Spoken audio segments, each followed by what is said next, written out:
नमस्कार दोस्तों, आप सभी का स्वागत है आपके अपने YouTube चैनल वीवीएन मोरे स्टडी ब्लॉग पर। तो दोस्तों, आप लोग को आज इस वीडियो में बताया हूं जो कि बहुत इंपॉर्टेंट है क्लास 12th वालों के लिए। मैं आज आप लोग बताया हूं अन्योन प्रेरण। अन्योन प्रेरण क्या होता है इसके बारे में भी बताया, जिसको कहते हैं मैच्योर इंडक्टेंस। म्यूचुअल इंडक्टेंस क्या होता है, इससे पहले मैंने स्वप्रेरण आप लोगों को बता चुका हूँ, स्वप्रेरण गुणांक बता चुका हूँ, इसका मात्रक भी सूत्र सब बता चुका हूँ। आज हमारा हेडिंग आता है अन्योन प्रेरण यानी म्यूचुअल इंडक्शन क्या होता है, जिसका म्यूचुअल का पहला अक्षर हमारा यम से, इसलिए हम लोग इसे यम से नोट करेंगे। अन्योन प्रेरण को यम से नोट करेंगे, ना आप लोग रखिए याद, ठीक है। तो अन्योन प्रेरण क्या होता है, स्वप्रेरण गुणांक तो मैं बता चुका हूँ इसके पहले। आज मैं आप लोग बताने वाला हूँ अन्योन प्रेरण। तो दोस्तों, स्वप्रेरण गुणांक में हम लोग एक कुंडली लेते थे, उसमें धारा के मान में परिवर्तन करते थे, तो फ्लक्स परिवर्तन के कारण उसमें एक प्रेरित विद्युत वाहक बल उत्पन्न हो जाता है, तो तथा प्रेरित धारा उत्पन्न हो जाता है, ठीक है। विद्युत चुंबकीय प्रेरण के इस घटना को हम लोग स्वप्रेरण कहते हैं। आज हम लोग देखेंगे अन्योन प्रेरण यानी म्यूचुअल इंडक्शन, ठीक है। इससे पहले हम लोग सेल्फ इंडक्शन यानी स्वप्रेरण गुणांक का स्वप्रेरण देख चुके थे। आज हम लोग देखेंगे अन्योन प्रेरण यानी म्यूचुअल इंडक्शन क्या होता है, जो कि बहुत आसान तरीके से बताने वाला हूँ। आप लोग चित्र समझना है, हमारा दो चित्र है, ठीक है। एक में हमारा सेल लगा है, एक धारा नियंत्रक और कुंजी, और दूसरे वाले जो कुंडली है इसमें केवल धारा मापी लगाया गया, ठीक है। यदि धारा मापी कि दोस्तों हमारा क्या है, धारा मापी है, ये हमारा धारा मापी है, ठीक है। तो हम लोग ने एक कुंडली में जो है सेल ले लिया, धारा नियंत्रक ले लिया, कुंजी ले लिया, और दूसरे वाले जो कुंडली में हम लोग केवल धारा मापी लगा, इसलिए धारा को मापने के लिए तो हम लोग क्या किया, जो सेल से हम लोग इसमें आई धारा दी है, आई धारा को भेजे। आई धारा को भेजा, आप लोग जानते हो जब हम लोग किसी कुंडली में धारा को भेजते हैं तो चुंबकीय क्षेत्र उत्पन्न होता है। क्या होता है, चुंबकीय क्षेत्र उत्पन्न होता है। तो इसी प्रकार हम लोग जब कि एक जिसमें किसी एक कुंडली में जो है धारा को भेजते हैं, चलो प्रथम कुंडली में हम लोग धारा को भेजते हैं तो उसमें चुंबकीय क्षेत्र जो होता है दूसरे वाले कुंडली से होते हुए इसके बगल में रखा गया, आसपास रखा गया, तो जो चुंबकीय क्षेत्र, चुंबकीय बल रेखाओं की संख्या होता है दूसरे कुंडली में से होकर जाती है, ठीक है। आप लोग इस तीर से दिख रहा होगा, दूसरे कुंडली में से होकर जाती है, ठीक है। इतना आप लोग को आया, नहीं आया तो इतना आप लोग समझना चाहिए कि एक कुंडली है, इसमें सेल लगा है, सेल से धारा प्रवाहित करते हैं, धारा प्रवाहित करने के कारण चुंबकीय क्षेत्र उत्पन्न हो जाता है कुंडली में। तो कुंडली के पास जो होता है बगल में एक कुंडली और रखा गया, तो उसमें चुंबकीय बल रेखाओं की संख्या प्रेरण द्वारा आ जाता है, तो उसके द्वारा निकलती है, इसे आ रही है जा रही, ठीक है। इतना आप लोग को आया। तो आइए अब हम लोग इसका परिभाषा देखते हैं, ठीक है।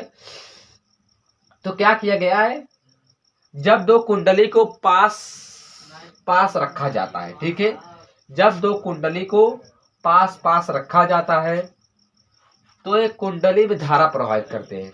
ये हमारा क्या है, धारा। परिभाषा चल रहा है दोस्तों इसका, ठीक है। जब दो कुंडली को पास पास रखा जाता है, एक कुंडली दो कुंडली, जब इन्हीं दो कुंडली को पास पास रखा जाता है तो उनमें से एक कुंडली में धारा प्रवाहित करते हैं। तो उनमें से एक कुंडली में हम लोग धारा प्रवाहित करते हैं। क्या धारा प्रवाहित करते हैं, धारा प्रवाहित कर रहे हैं, धारा आई, धारा क्या है हमारा आई, ठीक है, धारा प्रवाहित करते हैं।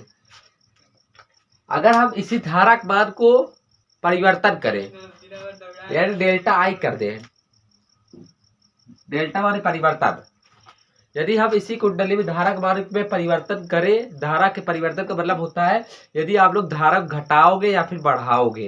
यदि धारा घटाओगे तो चुंबकीय बल रेखाओं की संख्या होगी घटेगी, यदि धारा बढ़ाओगे तो चुंबकीय बल रेखाओं की संख्या और बढ़ेगी और ज्यादा मात्रा बढ़ेगी, ठीक है।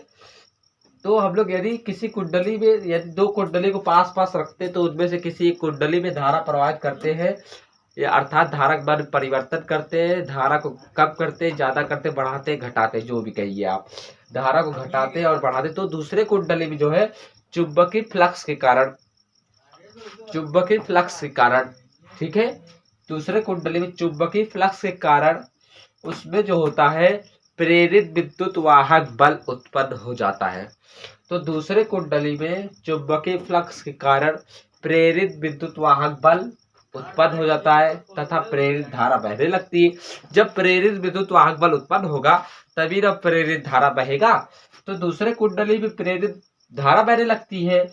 विद्युत चुंबकीय प्रेरण के इस घटना को अन्योन प्रेरण म्यूचुअल इंडक्शन कहते हैं। क्या आप लोग को आया ये वाला परिभाषा? दो कुंडली को पास पास रखते हैं, उनमें से किसी एक कुंडली में धारा प्रवाहित करते हैं, अर्थात धारा के बाद में परिवर्तन करेंगे, धारा को घटाए गढ़ाए मतलब बढ़ाएंगे तो घटाएंगे, तो जो होता है दूसरे कुंडली में जो होता है चुंबकीय फ्लक्स के कारण, चुंबकीय फ्लक्स फाई जो होता है, चुंबकीय फ्लक्स हमारा फाई होता है, चुंबकीय फ्लक्स फाई के कारण जो होता है इसमें प्रेरित विद्युत वाहक बल उत्पन्न हो जाता है। ठीक है, उसमें क्या होता है प्रेरित विद्युत वाहक बल, यानी दूसरे कुंडली में हमारा प्रेरित विद्युत वाहक बल उत्पन्न हो जाता है। जब प्रेरित विद्युत वाहक बल उत्पन्न हो तो प्रेरित धारा बहने लगेगी दूसरे वाले कुंडली में। तो विद्युत चुंबकीय प्रेरण की इस घटना को हम लोग अन्योन्य प्रेरण म्यूचुअल इंडक्शन कहते हैं।